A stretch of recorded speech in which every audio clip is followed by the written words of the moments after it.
Hi guys! Welcome back to my channel. Again, my name is Jap. Kumusta po kayong lahat? Okay, so ayan guys, maraming salamat po sa walang sawang pagsubaybay sa ating pong daily love reading. And kung ikaw ay bago pa lang sa ating channel, mag-subscribe na po kayo. And i-click mo na rin yung ating notification bell para lagi kang updated sa ating mga bagong upload. Okay, so ayan guys, tignan natin. Kanino bang love reading itong masasagap natin? So bago tayo guys mag-start, sa mga interesado pala sa ating 5-8 reading, wishing candle, and cord cutting, iiwan ko na lang po yung link ng aking Facebook sa atin pong description box below. And gusto ko rin guys magpasalamat sa mga nag-avail sa atin ng 5-8 reading, wishing candle, and cord cutting.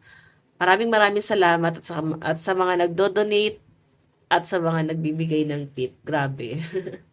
Overwhelming, no? So, tignan natin kanino ba itong love reading. Spirit guide.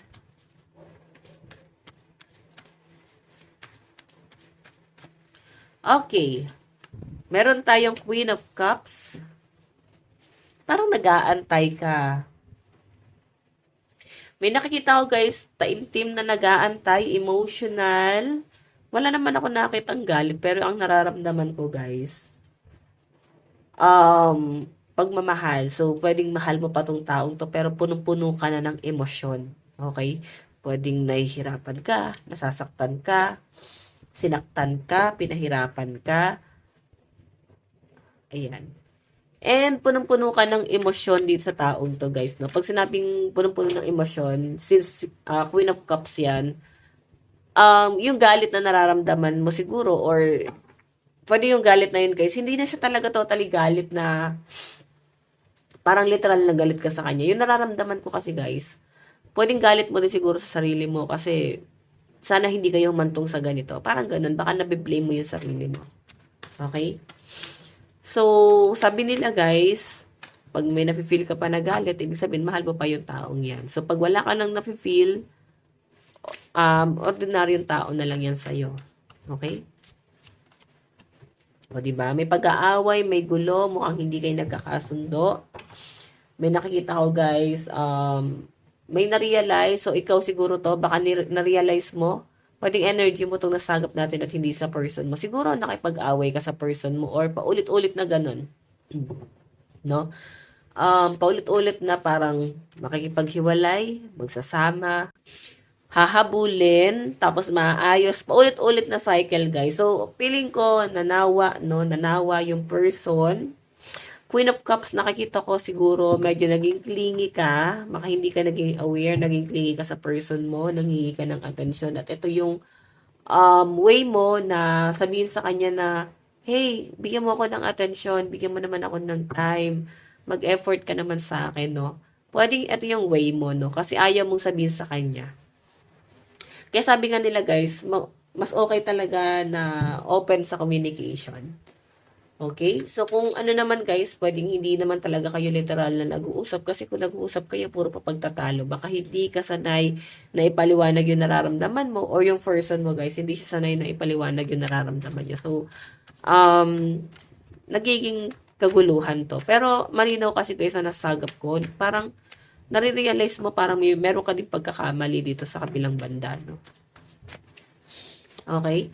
Meron tayong Queen of Swords. May mga LGBTQ+. Ayan. Ang nakikita ko rin guys na pinag-aawayan, selos. Queen of Swords. Pwedeng ex niya. Baka may nahuli ka na nakakausap itong taong to. Pwedeng ex niya. Or pwedeng nagiging issue nyo na, no? Or ini-issue mo sa kanya yung taong yan. Okay? O pwede naman guys talagang meron ng may issue sa inyo. Baka best friend niya yan. So, basta meron kayong pinag-aawayan dito. Meron ka ng suspecha. Parang napagdududahan mo. May pagdududa ka sa person mo na parang hindi siya guys nagiging faithful sa'yo. Piling mo meron talagang iba. Lakas ng pakiramdam mo. So, sabi nga nila guys, kung ikaw ay babae, mas malakas ang instinct ng babae. Okay? Kung ikaw naman lalaki, pwedeng nalaman mo na. Pwedeng, ayan, nakikita mo ng ebidensya. Okay, sige. Tingnan pa natin.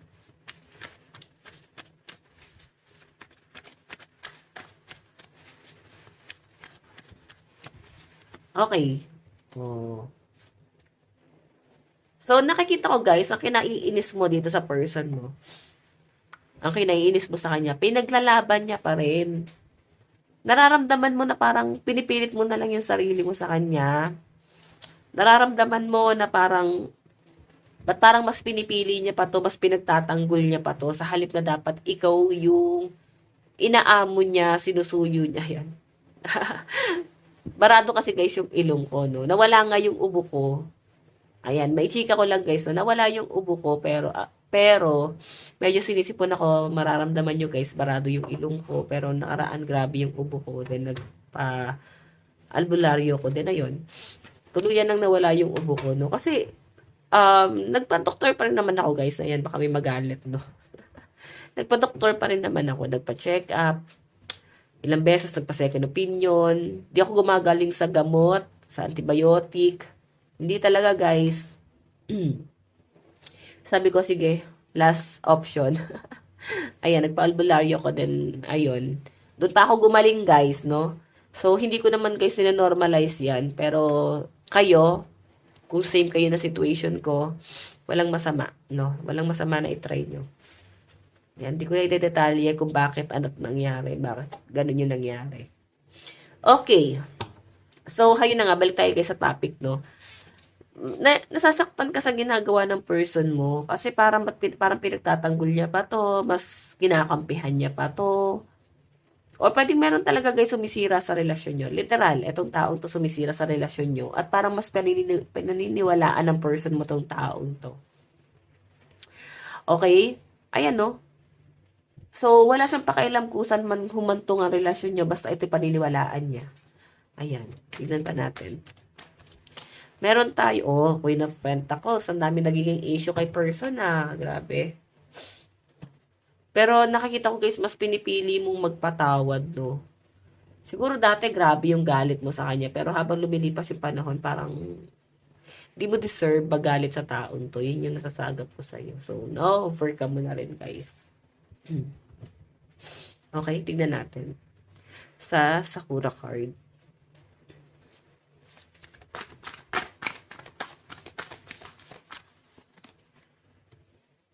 Okay. Note. So, may mga lutang. Ayan, ang lalim ng iniisip mo, no? As in, lumilipad yung isip mo. Kaya Queen of Cups yung energy mo dyan. Kasi siguro isip mo to. Nag-overthink ka sa bagay na yan. And, siguro, ang dami mong what if. Ang dami mong katanungan. Bakit ganito? Ba't humantong kayo sa ganyan? Okay, so lumilipad yung isip mo. Tignan pa natin. Meron tayong The Shadow. So, napakadilim ng ano mo. Nasa hermit mode ka. Grabe, no? As in, down na down yung energy na nasasagap ko sa inyo, guys. Nahihirapan yung iba dito, no? Sa nakikita ko rito. Okay.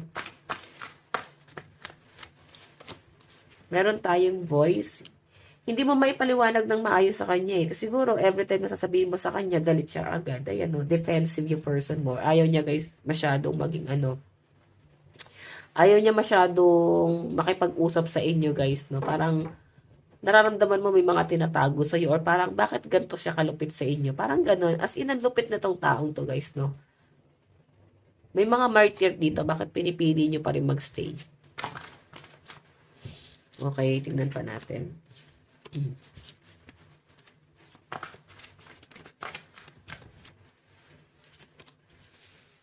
The Cloud. Okay. Emotional ka pa. No? Pero napaka-jolly ng energy mo. Ibig sabihin, mas pinipili mo maging masaya. Okay. Meron tayong The Sweet. Nilalambing mo pa rin. Ay, nako. May mga martyr dito, guys. Grabe. Diba? Bakit ganun? Bakit ganun hinahayaan niyo yung sarili niyo na maging ganyan? Parang hindi niyo guys deserve to. Sa totoo lang, no? Ayan. So, malakas guys ang energy ng fire sign. Ayan. Aries, Leo, Sagittarius. Water sign, Cancer, Pisces, Scorpio, Aquarius, Gemini, Libra, Capricorn, Taurus, Virgo. So, titignan pa natin guys. So, ayan guys, medyo nasasamid pa rin ako ngayon. Pero wala na yung ubo. Nasasamid na lang kasi talagang dry yung lalamunan ko. Okay, kung mapapansin nyo sa mga reading ko nitong mga nakaraan, grabe, no? Parang hindi ko kaya magsalita ng tuloy-tuloy. Okay, so ito yung energy mo. Ito yung kay person. Okay. Ano yung nararamdaman ni person sa'yo? Nararamdaman ng person mo sa'yo.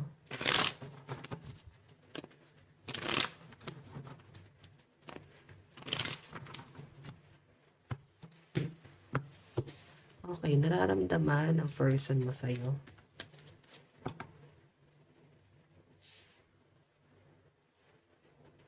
Nararamdaman mo kay person.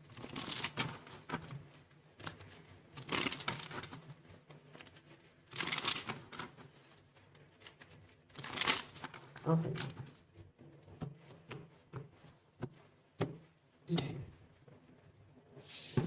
Okay, so tignan natin.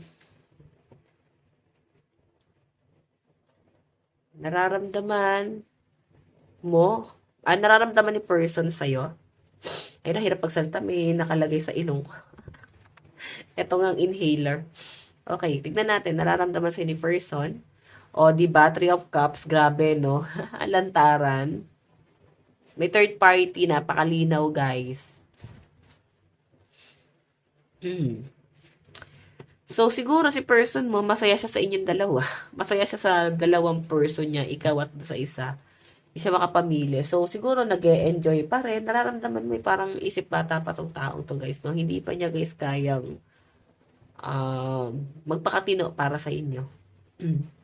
Nag-explore pa yan. Yung nararamdaman niya sa inyo, guys. Parang okay lang na lokohin ka niya. Ganyan. Okay lang na paikot-ikutin ka niya. So, nakikita ko kasi, guys, may nagmamanipula sa kanya. Pinakikinggan niya yon. Okay, ano ba to? May pinakikinggan niya tong taong to, guys. Pwedeng sumisira sa relasyon nyo. Feeling kasi niya tama yung taong yun eh. Tingin sa'yo ng person mo. The Magician. Manipulative ka daw. Emotional. Feeling niya napaikot mo daw siya. So, parang ikaw yung biniblame na tong taong to. No, ikaw yung sinisisi niya kung bakit siya humantong sa sitwasyon na meron siya ngayon. So, kung ano man yung mga maling ginawa niya sa buhay niya, guys, kasalanan mo daw yon. 'Di ba? So, hindi niya siguro, guys, i-claim na pagkakamali niya tong bagay na to kasi parang aanuhin niya na parang pagkakamali mo yon. Okay? Pagkakamali mo or kasalanan mo kung bakit siya nakagawa ng ganyang pagkakamali. Ikaw ang sinisisi niya sa lahat, guys. Okay, yan yung nakikita ko sa energy ng person mo, napaka-narcissistic. Okay, actually person, the hangman, wala akong nakita pagbabago kay person, no? Wala akong nakita pagbabago, so kung may third party, yun yung pinakikinggan niya, or pwedeng nanay niya yan, or magulang niya, or kung sino man, guys, na nagmamanipula sa kanya, nagpapaikot sa kanya, guys, sinusulsulan. So, hindi natin yan, guys, i-justify. What I mean, hindi natin, syempre, parang iisipin na, ay, kasi namamanipula yan eh, kasi nasusulsulan lang yan. So, parang mahabag pa rin tayo na parang napapaikot. Wala bang isip yung taong yan, di ba? So, naiisip niya nga itong gawin sa inyo eh. Ibig sabihin lang yan, guys, desisyon nyo yan. Desisyon niya kahit na meron nagmamanipula sa kanya. Ginawa niya sa inyo, sinaktan ka niya. Outcome, o, di ba? Ace of Cups. Ginagawa niya lang yung mga bagay na magpapagaan sa kalooban niya. Pero titignan natin mamaya. Titignan natin mamaya dun sa in the near future kung ano yung lalabas. Ngayon kasi, guys, Ace of Cups, basta kung ano lang yung tingin niya is magpapagaan sa kalooban niya. Pili niya is magpapakampante sa kanya. Ginagawa niya. Okay? Bottom of the deck, guys, the Judgment. Ayan, o. Wala nang delikadesa tong taong to, nakakaloka. Grabe, no? Literal na tong ugali nitong taong to. Two of Cups, Judgment, and Queen of Swords. Ang daming may galit sa taong to. Ang daming galit. Meron tayong water sign, Cancer, Pisces, Scorpio. Cups pa rin ba to? Three of Cups, yes. O, di ba cups pa rin? Naku, napakalakas ng cup dito. Tingnan natin guys ano yung mga malalakas na zodiac sign, spirit guide dito sa side ni person. Oh, Virgo, Aries, Leo, Sagittarius, Taurus, Capricorn, ayan, Gemini. Yan yung nakikita kong zodiac sign. Sa side ng person mo, sa'yo naman guys, ano yung nararamdaman mo? Nine of Pentacles. O, di ba? Parang bala sa madam. Parang ako, gandang-ganda ako sarili ko, maayos ang kaperahan ko, nag-enjoy ako, nagagawa ko yung mga bagay na gusto ko. Siya. Di ba? Grabe. Yan ang gusto ko sa iyo palaban. Di ba? Hindi ka magpapatalo sa taong to, guys. Yan ang gustong-gusto ko sa energy mo. Nakatawa ka pa sa kanya. Ano naman? Sino panalo o sino talo? So, nakikita ko parang, ikaw ang nagwagi, oh. Ako ang nagwagi. So, ang karangalan kasi talaga, guys, hindi, hindi yan dahil marami nagmamahal sa'yo, marami nagkakagusto sa'yo. So, bigyan mo lang ng peace of mind yung sarili mo at walang galit sa'yo. Yun yung totoong karangalan. Yun yung totoong trophy. Yun ang totoong kapayapaan. Hindi yun mahanap sa pagmamahal ng kung sino man. 'Di ba? So, nakikita ko sa inyo guys, nagagawa mo yung mga bagay na gusto mo, nag-enjoy ka, maayos ang daloy ng pera mo. So, nakikita ko mas payapa yung isip mo dito. Tingnan mo naman. Nararamdaman mo sa kanya, ano naman, mas lamang ako sa kanya. Mas maayos ako sa kanya. Okay? Kaya siya siguro ganito. Okay, wait lang po. Medyo sinisipon na lang ako guys, no? Nawala yung ubo ko pero parang sipon yung nagkaroon ako. Pero parang barado ngayon naging yung ilong ko. Okay, so titignan natin. Ano naman ang tingin mo sa person na to? Oh, Seven of Wands. Wala sa katwiran, masyadong nagger. Ang dami niyang sinasabi, wala naman sa hulog. Di naman siya matalino, nagpapanggap na matalino. Parang ganun yung tingin mo sa kanya, ang yabang. Dami niyang sinasabi, ay na lang niya gawin, dami niyang pinapangako. Parang ganyan. Hindi ko siya guys nakikita ang mapang mataas eh. Ang nakikita ko sa kanya guys, normal na ugali niya to. Mahangin. Okay? And, masyado siya guys prangka, no? Kung magsalita tong taong to. So, parang hindi mo nga pala to talaga paghihinayaan. Okay, action mo. Action.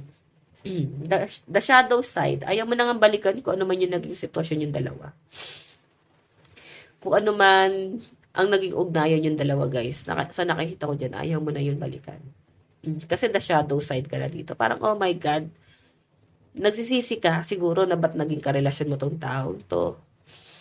Bakit ka nahulog sa taong yan? Ayan. Ano yung magiging outcome? Ten of Cups at Ten of Pentacles. So, family pa rin guys. Na nakikita ko mas nag-e-enjoy ka kasama yung family mo. Nag-e-explore. As in, napakaganda ng nakikita ko rito guys. Napaka guys, no, napaka positive. Wala akong nakitang conflict sa inyo guys. Parang halos isuka mo yung taong yan guys. Eto. Naiinis ka siguro sa kanya, no? Kaya siguro ganun yung galit mo sa taong yan. Sabi natin na sabi ko sa inyo, martir kayo. Okay, galit ka sa taong to, nagpapakamartir ka. Siguro naisip mo, kaya siguro naiinis ka sa sarili mo. Di ba kanina doon sa full spread? Okay? Nainis ka sa sarili mo kasi bakit humantong ka sa ganyan? Di ka naging wise. Okay, bottom of the deck. Eight of Pentacles and Nine of Swords, di ba? New beginning to para sa iyo guys, napakaganda. Alam niyo yung parang, eto siguro yung iba sa inyo kung sobrang down na down yung energy mo. Pero kung na-experience mo na yung, naabutan mo yung pagsikat ng araw, tapos napakagaan ng pakiramdam mo. Hinahangin-hangin ka, napakalamig ng hangin. So, alam mo ba yung pakiramdam na yon? Napakapayapa.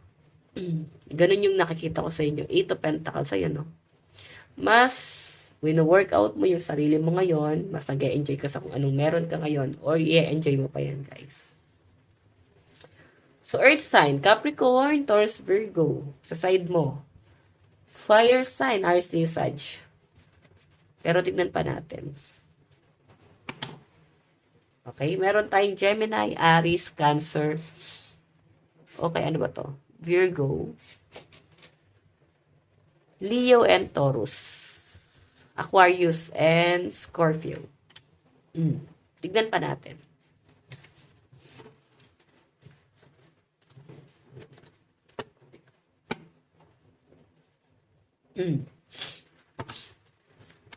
Saan na patungo tong relationship na to, Spirit Guide? Saan na po patungo? Justice. Parang may kidlat sa gitna nyo, guys, na pag nagkakatitigan kayo, as in galit na galit sa isa't isa. King of Cups. Queen of Cups. Oh! Ayan, nakikita ko, guys, magkakapatawaran din kayo pagdating ng araw. Hindi dahil tatanggapin mo pa siya sa buhay mo or siya ganun din. Parang patatawarin nyo na lang, guys, yung isa't isa kasi wala naman na kayong galit na nararamdaman. Napalaya mo na yung sarili mo. Ayan, may new person na paparating sa inyo. At itong taong to, iaalis ka sa sitwasyon mo. Kung nilagay ka ng person na to sa third party, siya, hindi ko siya nakikitang ilalagay ka doon.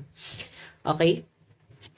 So, napakaganda, guys, ang nakikita ko dyan. In the near future, magkakapatawaran kayo, magkakaroon ng hustisya. So, pag ito lumabas na parang karma, no? Kung sino man sa inyong dalawa ang nakagawa ng masama, since nakadikit kay person mo, so eto, kakarmahin to. Okay, makukuha mo yung hustisya, then parang, once na nababalitaan mo na or nalalaman mo na kung ano yung nangyayari sa taong yan, guys, nawawala na unti-unti yung galit mo sa kanya. And, open ka na rin sa relationship, no? Tignan pa natin advice. Wait lang po.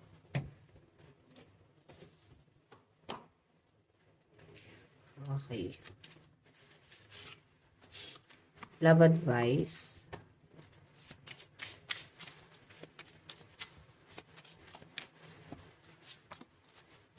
The Divine Feminine.